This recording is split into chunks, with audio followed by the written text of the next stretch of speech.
احمد عرض گزار مدنی مذاکرے میں سوال، یہ جملہ بولنا کیسا کہ اللہ نے تجھے ڈھیٹ مٹی کا بنایا؟ کیسے مٹی کا؟ ڈھیٹ مٹی کا، اینٹ، ڈھیٹ مٹی کا، یا کیا کہنا چاہتا ہے؟ یعنی یہ بندہ کوئی ڈھیٹ ہوتا ہے نا، جیسے اس کو مٹی کی کوئی قسم ڈھیٹ سنی نہیں ہے. چکنی مٹی ہوتی ہے، بھالو ریت آتی ہے، بجری آتی ہے، اور ڈھیٹ میں مٹی، اور بولنے والا یہ بتا سکتا ہے وہ کہاں پائی جاتی ہے. اللہ پاک نے مٹی سے بنایا، ہمارا تو یہ عقیدہ ہے.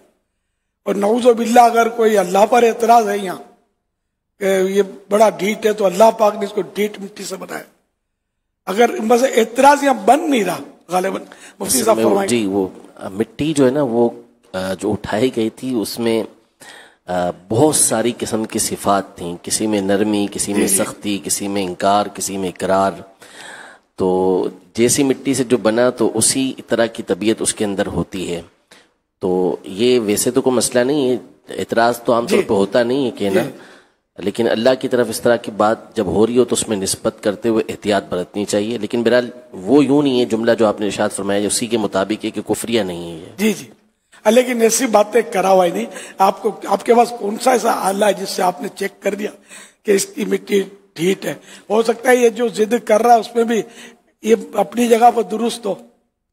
جیسے ایمان کے معاملے میں ہے ہماری بھی بھرپور، مطلب یعنی کہ 112% سارے پرسنٹیج ختم ہو جاتے ہیں. ہم اتنے مضبوط ہیں. اب ان کو کوئی کہتے ڈھیٹ، ضدی، اب جو لقب دینا چاہے منظور ہے. ایمان میں کمزوری لانا منظور نہیں ہے ہم کو.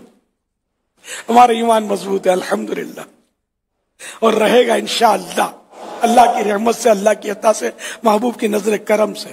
کہیے انشاءاللہ الکریم. خدا کے فضل سے ایمان میں ہے ہم پورے، خدا کے فضل سے ایمان میں ہوئے پورے، خدا کے فضل سے ایمان